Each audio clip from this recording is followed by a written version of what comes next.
Oke, selamat siang, sore, dan malam, Pak Wiba. Di sini saya Jeremia Yuda David Tampilang dengan NIM 010432200071. Di sini saya akan menjelaskan tentang materi setelah UTS tentang ekonomi politik kawasan Amerika. Khususnya di sini nih tentang membahas tentang adanya 7 negara yang menjadi topik utama, yaitu yang pertama ada Kanada, yang kedua ada Meksiko, ketiga Venezuela, keempat Kuba, kelima Kolombia, keenam Brazil, dan juga yang terakhir ada Bolivia. Oke, di sini kita pertama memasuki topik yang pertama yaitu Kanada, di mana di sini Kanada merupakan negara terbesar kedua di dunia yang terletak di Amerika Utara, berbatasan langsung dengan Amerika Serikat dan dikelilingi oleh tiga samudra besar yaitu Atlantik, Pasifik, dan juga Arktik. Di mana sistem pemerintahan Kanada telah yang kita telah sudah tahu yaitu sama-sama tahu yaitu demokrasi parlementer dan juga menganut juga monarki konstitusional di mana kepala negara secara simbolis dipegang oleh Raja Inggris yang diwakili oleh Gubernur Jenderal. Sedangkan pemerintahan sehari-hari dijalankan oleh Perdana Menteri. Sejarah Kanada ditandai oleh proses konfederasi sejak tahun 1867, di mana adanya ekspansi wilayah serta dinamika-dinamika politik yang kuat. Juga termasuk adanya peran penting dalam dua perang dunia dan pencapaian kedaulatan penuh dari Inggris melalui Constitution of Act tahun 1982 yang juga memperkenalkan Canadian Charter of Rights and Freedoms. Kanada dikenal sebagai negara multikultural dengan dua bahasa resmi, yaitu Inggris dan juga Perancis, yang mencerminkan warisan kolonialnya. Dan juga di sini secara ideologis menganut sistem demokrasi liberal yang kita sudah sama-sama tahu, yaitu mereka juga menganut demokrasi liberal dan juga dengan sistem ekonomi yang campuran. Negara ini mengalami perkembangan ideologi dengan seiring waktu yang tadi sudah jadi mulai dari monarki konstitusional, adopsi prinsip negara kesejahteraan pasca Perang Dunia Kedua, hingga beralih menjadi liberalis ekonomi yang liberal dan perdagangan bebas atau yang kita sama-sama tahu itu free trade itu pada 1990-an yang ditandai dengan perjanjian NAFTA. Pada era modern, Kanada menonjolkan komitmennya terhadap multikulturalisme, juga keadilan sosial dan keberlanjutan lingkungan, termasuk penerapan kebijakan ekonomi hijau atau green economic, seperti penekanan mereka pada carbon pricing, juga adanya prinsip-prinsip utama yang dipegang oleh mereka adalah pluralisme, juga adanya perlindungan hak asasi manusia, yang penting yaitu HAM, dan juga komitmen mereka terhadap lingkungan. Di sini lingkungan ini penting bagi negara mereka sendiri. Dan juga sistem politik Kanada bersifat federal dengan pembagian kekuasaan ini eh, dipegang oleh pemerintah pusat dan juga provinsi. Parlemen terdiri dari tiga bagian, yaitu Raja diwakili oleh Gubernur Jenderal, dan Senat, dan juga ada Dewan Rakyat, yaitu House of Commons. Dan juga ekonomi Kanada berbasis pada pasar bebas, free trade, yang juga saya tadi sudah jelaskan, di mana PDB mereka sekitar 2,2 triliun pada tahun 2023. Dan juga secara politik, Kanada memiliki skor tinggi dalam indeks demokrasi dan stabilitas politik, serta tingkat korupsi yang terbilang rendah. Juga pemerintah dikenal efektif dan akuntabel dengan perlindungan kuat terhadap kebebasan pers dan juga adanya hak asasi manusia. Dari sisi keamanan, Kanada relatif aman dengan tingkat kriminalitas yang begitu rendah, serta ada upaya inklusif dalam mengatasi ketegangan etnis dan ancaman terorisme yang minim. Oke, selanjutnya kita masuk ke negara di kawasan Amerika Latin yang yaitu Meksiko. Di sini kita membahas Meksiko ini melalui banyak-banyak dinamika politik dan juga ekonomi di Meksiko nih. Jadi dengan penekanan yang khusus pada pengaruh yang kita tahu Meksiko sama kita tahu itu ada pengaruh kartel narkoba dalam politik dan keamanan nasional mereka. Jadi ini dibahas juga mendalam sebagaimana struktur pemerintahan mereka dan juga dari sejarah politik, sistem ekonomi, tantangan-tantangan mereka dalam sosial ekonomi dan juga politik, serta posisi ekonomi dan juga politik mereka pada saat ini dalam tatanan dunia global. Nah, Meksiko ini merupakan negara besar di Amerika Utara dengan sistem pemerintahan federal yang berdasarkan pada Konstitusi 1917. Struktur politiknya terdiri dari tiga cabang utama, yaitu eksekutif dipimpin oleh presiden, legislatif yang terdiri dari dua kamar, yaitu Chamber of Deputy and Senate, Senat, serta yudikatif dipimpin oleh Mahkamah Agung.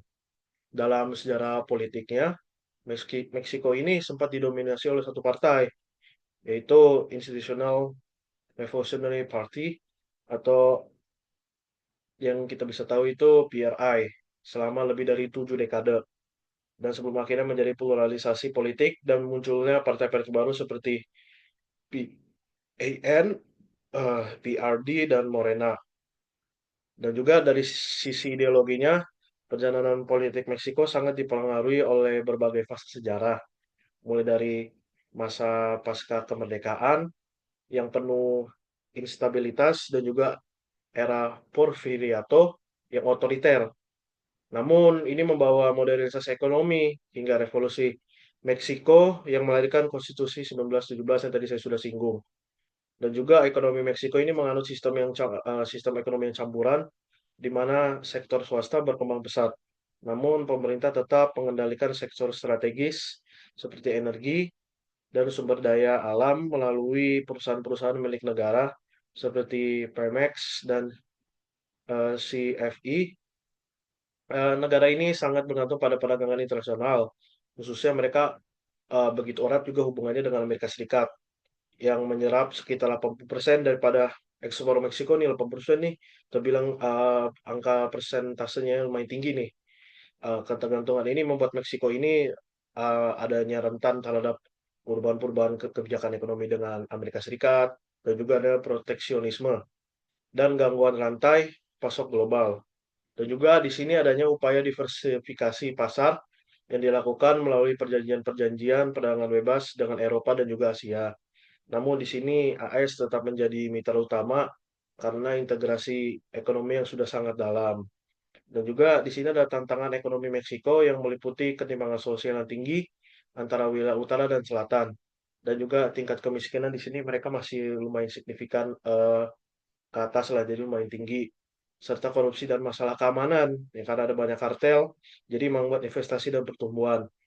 Indeks pembangunan manusia atau IPM Meksiko memang di atas rata-rata dunia. Namun di sini adanya ketimpangan dan masalah sosial masih menjadi pekerjaan rumah besar. Jadi maka dari itu dapat disimpulkan juga di Meksiko ini masih banyak adanya kesenjangan-kesenjangan sosial. Jadi selanjutnya di sini kita membahas negara Amerika Latin yang lainnya yaitu Venezuela.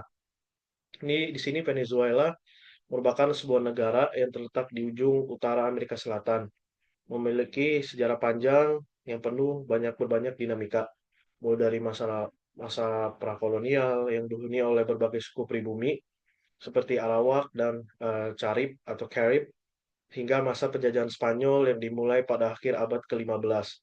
Setelah menjadi bagian dari Viceroyalty of New Granada.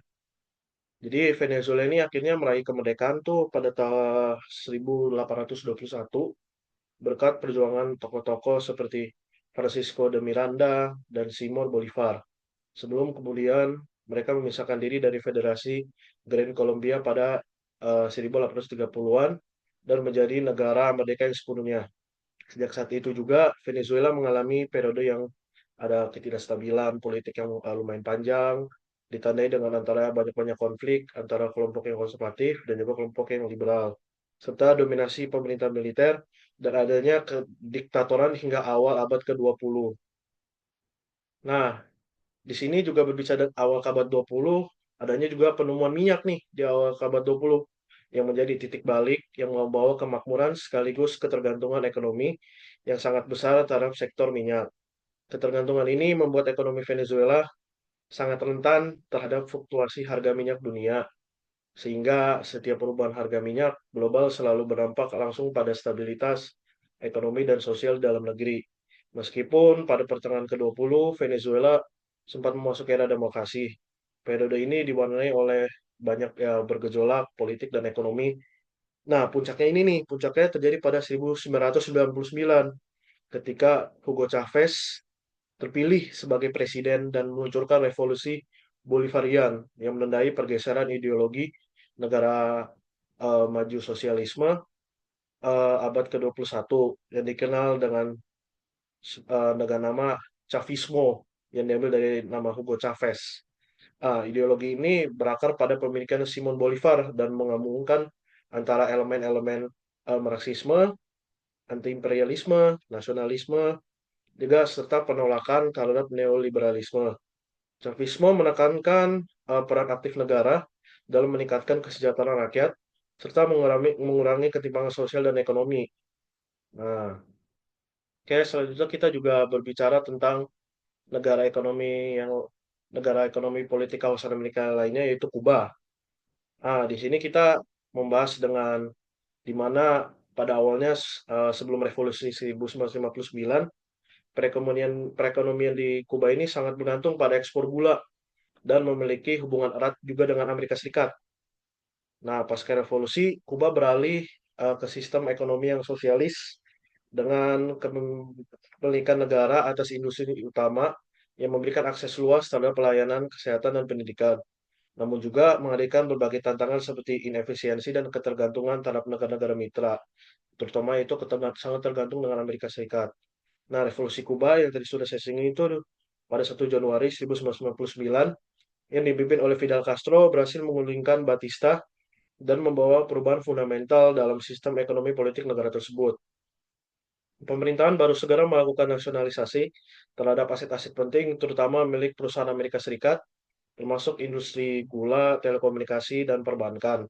Program reformasi agraria juga diluncurkan untuk mendistribusikan tanah pada petani kecil dan koperasi guna mengurangi ketimpangan ekonomi-ekonomi yang ada di negara Kuba tersebut.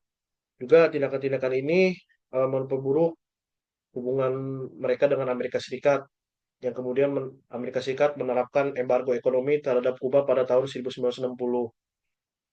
Dan juga dibahas juga pada minggu kali ini yaitu ekonomi sosialis Kuba secara rinci, di mana Kuba menerapkan sistem ekonomi sosialis dengan perencanaan ekonomi yang dikendalikan oleh negara. Pemerintahan mengelola produksi distribusi dan harga barang serta jasa untuk memastikan pemerataan kesejahteraan negara eh, memiliki kontrol penuh atas industri-industri utama seperti gula yang sudah tadi saya jelaskan dan juga adanya tembakau, energi dan infrastruktur. Dan juga di sini selanjutnya kita membahas juga negara kawasan lainnya yaitu Kolombia, di mana di sini Kolombia adalah negara yang kaya akan sumber daya alam dan memiliki potensi ekonomi yang besar.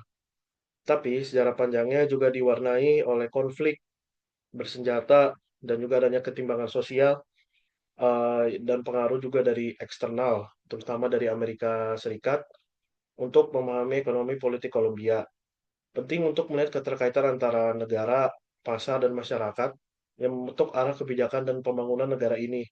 Jadi sejak masa kolonial, Kolombia berada di bawah kekuasaan Spanyol dan menjadi bagian dari Viceroyalty of New Granada. Pada masa ini, Kolombia sangat bergantung pada pertambangan emas dan pertanian, terutama kopi dan tebu, di mana sistem ekonomi yang diterapkan bersifat hierarkis dan eksploitatif, di mana kekuasaan ekonomi dan politik dipegang oleh elit penjajah.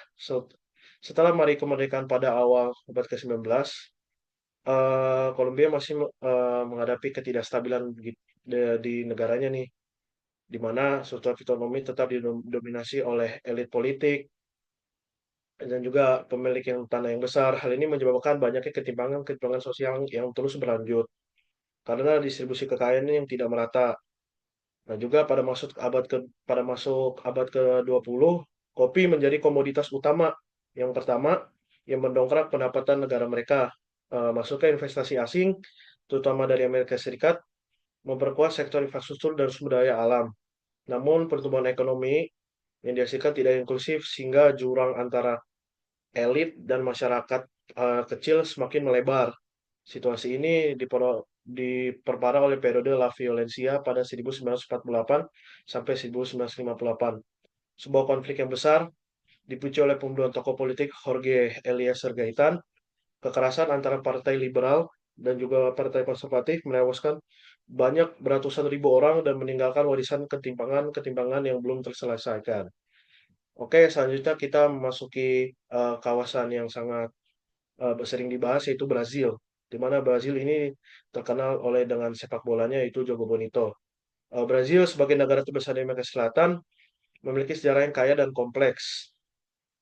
Sejak mereka meraih kemerdekaan dari Portugal pada tahun 1822 dan bertransformasi menjadi republik pada tahun 1889, Brazil telah mengalami berbagai perubahan signifikan dalam sistem pemerintahannya, dari pemerintahan militer yang berlangsung dari tahun 1964 sampai 1985. Jadi hingga pemulihan dari mereka yang demokrasi yang dibuat oleh konstitusi, perjalanan politik mencerminkan tantangan yang kemajuan dihadapi oleh bangsa ini. Jadi setelah 1985, Brazil di sini memasuki era demokrasi presidensial, yang ditandai dengan pemilihan umum yang langsung dan terbuka, serta kekuasaan antara eksekutif, legislatif, dan yudikatif. Namun dinamika politik terkini menunjukkan adanya polarisasi yang tajam antara kubu kiri yang dipimpin oleh Partai Buruh dan kubu kanan Partai Liberal. Berbicara pemilu 2022 kemarin, kemenangan Luiz Inacio Lula da Silva menandai kebangkitan politik kiri, meskipun negara ini masih berkuat dengan isu-isu korupsi yang terungkap seperti adanya melalui kasus Lava Yato. Dalam berbicara konteks ekonomi, Brazil memiliki struktur ekonomi yang beragam, dengan sektor jasa sebagai kontributor terbesar terhadap produk domestik bruto, diikuti oleh sektor industri dan agrikultur. Meskipun Brazil merupakan salah satu negara dengan perdagangan internasional yang signifikan, tantangan ekonomi yang dihadapi termasuk korupsi, ketidakstabilan politik, dan ketergantungan pada komoditas. Fluktuasi harga komoditas global dapat berdampak besar pada perekonomian. Oke, selanjutnya yang terakhir kita membahas Bolivia, di mana di sini membahas sejarah Bolivia, yaitu mereka pada tahun 2024 memiliki PDB sebanyak 105 miliar USD dengan jumlah penduduk lebih dari 11 juta jiwa. Di mana secara ekonomi, model ekonomi ini mereka gunakan itu ekonomi sosial yang menggabungkan prinsip sosialisme dan pengelolaan sumber daya strategis oleh negara. Model ini berbeda dengan pendekatan neoliberal yang pernah diterapkan pada periode 1985 sampai 2005. Sejak 2017, Bolivia secara resmi merdeka dari IMF dan Bank Dunia untuk menghindari dari ketergantungan ekonomi. Salah satu kebijakan utamanya adalah nasionalisasi sektor hidrokarbon yang berhasil meningkatkan pendapatan negara secara signifikan. Namun saat ini Bolivia menghadapi tantangan serius berupa kredit yang rendah, tata kelola yang lemah, serta risiko krisis neraca pembayaran akibat cadangan devisa yang menipis dan ketergantungan pada ekspor komoditas. Oke, itu saja dari penjelasan saya selama dari materi setelah UTS. Terima kasih Pak Wiba. Salam sejahtera bagi kita semua.